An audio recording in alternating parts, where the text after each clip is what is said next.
Student, स्वागत है आपका हमारे चैनल ग्रो ज्ञान विद शशांक में। मैं शशांक स्वागत करता हूं आपका अपने चैनल पर, जिसमें आपने पढ़ा था चाल और दूरी का पहला भाग, जिसको हम आज आगे बढ़ाएंगे और चाल और दूरी के भाग में पढ़ेंगे रेलगाड़ी वाले सवाल, जो काफ़ी बार आपके एग्ज़ाम में, कंपटीशन एग्ज़ाम में, क्लास 9th 10th के एग्ज़ाम में कई बार आए हैं। तो जो आज हमसे नए जुड़े हैं, चैनल को कर दीजिए सब्सक्राइब और बेल आइकन को कर दीजिए पुश।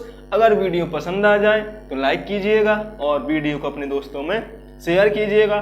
तो अब रेलगाड़ी से संबंधित सवाल कैसे आते हैं वो मैं आपको अब बताने जा रहा हूं। तो पहला सवाल लेते हैं हम। कल आपने फॉर्मूला जान लिया है कि जो चाल बराबर होता है वो दूरी बट्टे समय है।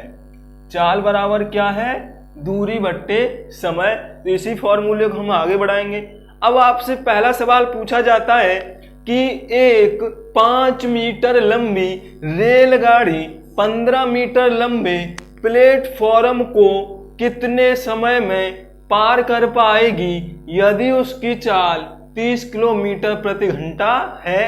ये पहला है, चाल दे रखी है, आपसे पूछ रहा है कि वो उस प्लेटफॉर्म को कितने समय में पार कर पाएगी। तो इसमें आप कंफ्यूजन क्या हो जाते हो वो समझिएगा कि सवाल ने बोला है कि 5 मीटर लंबी रेलगाड़ी, तो जो रेलगाड़ी की लंबाई है, रेल की लंबाई लिख ले रहे हैं भाई, रेल की जो लंबाई है वो 5 मीटर है। कितनी है? 5 मीटर। और कह क्या रहा है कि 15 मीटर लंबे प्लेटफॉर्म की लंबाई। तो प्लेटफॉर्म जो है वो आपका 15 मीटर लंबा है। कितना मीटर लंबा है? 15 मीटर लंबा है। यदि ट्रेन की चाल 30 किलोमीटर प्रति घंटा है, भाई चाल बराबर कितना दे रखा है? 30 किलोमीटर पर आवर, यानी किलोमीटर प्रति घंटा दे रखा है चाल। अब आपसे पूछा है कि भाई वो कितने समय में उस प्लेटफॉर्म को पार कर जाएगी। तो अब आपकी समझ में ये बात आ जानी चाहिए कि जो मेरा चाल का फॉर्मूला वो दूरी और समय है, लेकिन यहाँ पर दो दूरियां दे रखी हैं। तो मैं क्या करूं?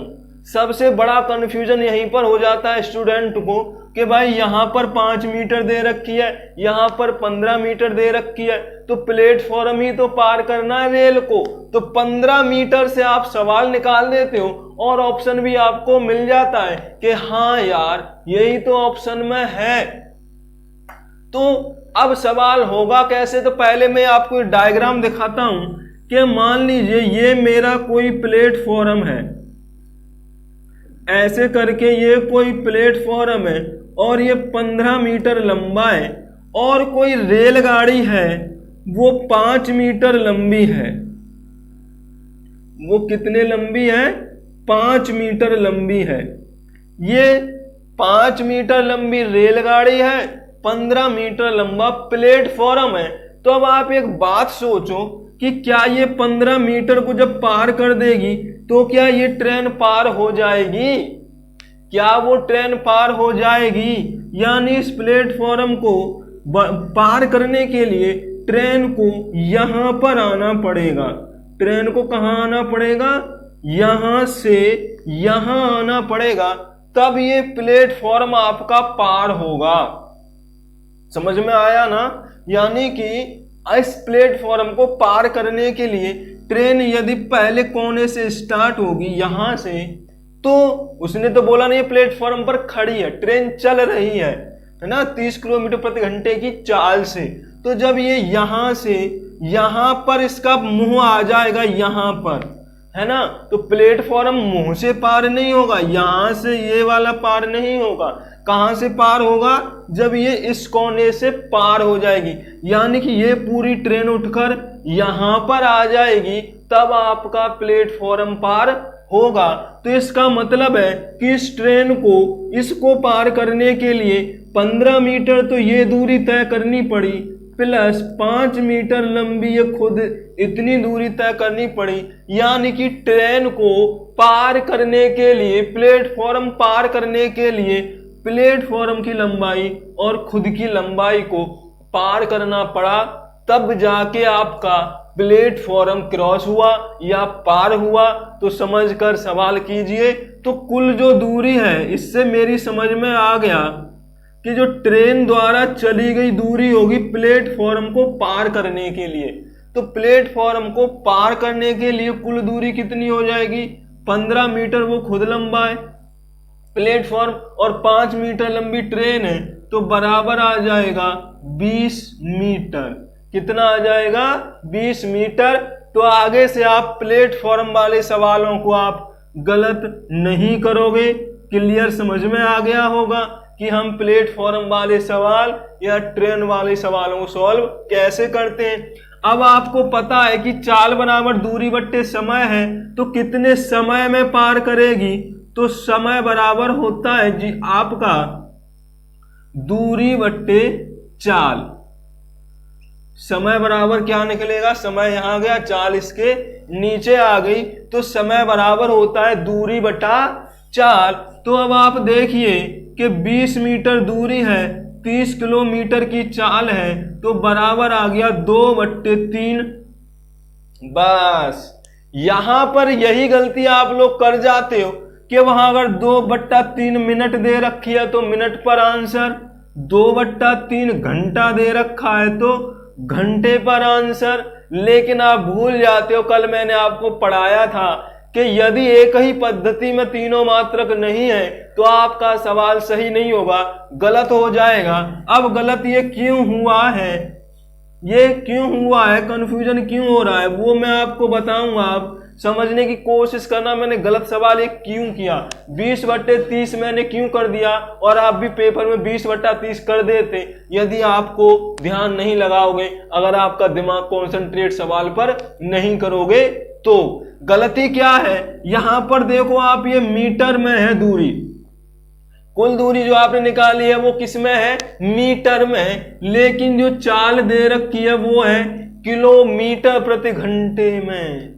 हो गई ना गड़बड़? तो या तो इस मीटर को किलोमीटर में बदलेंगे या इस चाल को मीटर प्रति सेकंड में बदलेंगे तो आपका कुछ होता, वरना आपने सवाल कर दिया एकदम रॉन्ग, गलत। यानी कि चाल को मैं अगर कन्वर्ट कर दूं, कल मैंने आपको बताया था यदि किलोमीटर प्रति घंटे को मीटर प्रति सेकंड में बदलना पड़ता है तो क्या करते हैं जरा बताइए? 5/18 से गुणा कर देते हैं और वो बन जाता है मीटर प्रति सेकंड।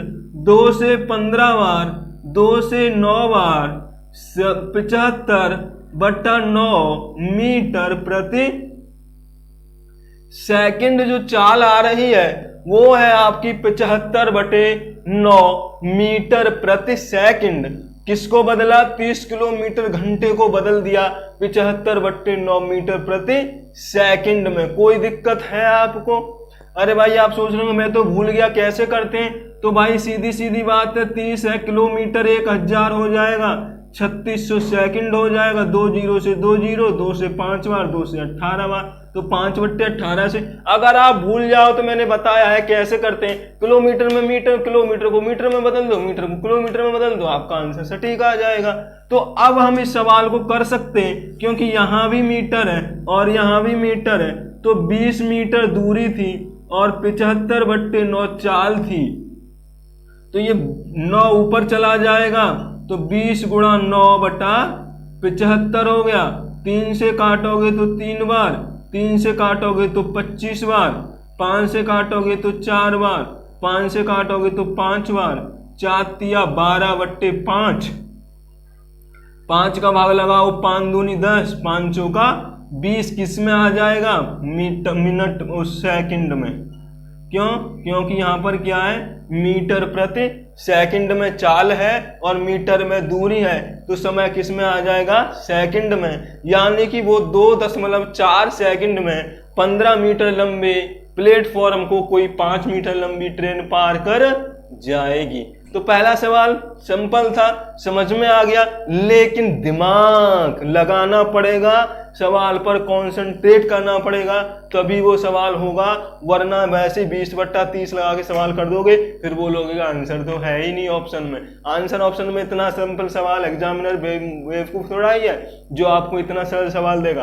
तो चलो अब दूसरा सवाल है वो कुछ इस तरह से पूछा जाता है आपसे कि दो ट्रेनें परस्पर 100 मीटर की दूरी पर हैं, यदि वे भिन्न भिन्न चालों से गति प्रारंभ करें तो समान दिशा में चलने पर वो 5 घंटे बाद मिलती हैं और विपरीत दिशा में वो 2 घंटे बाद मिलती हैं, तो बताइए ट्रेनों की चाल कितनी है।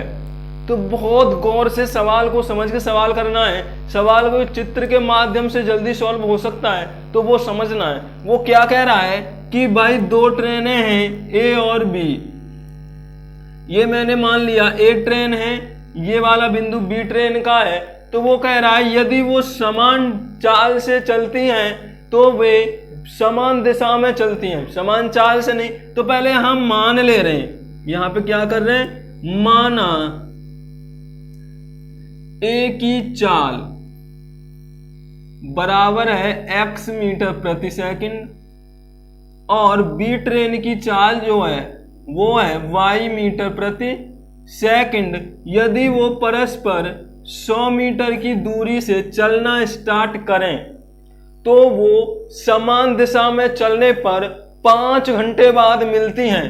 तो 5 घंटे बाद जब ये ट्रेन मिलेगी, मान लो ये ट्रेन चली और यहां से बी ट्रेन चली, तो मान लो यहां जाके वो दोनों ट्रेनें मिल जाती हैं, यहां जाके वो दोनों ट्रेनें मिल जाती हैं। तो ए द्वारा चली गई दूरी कितनी होगी, तो ट्रेन ए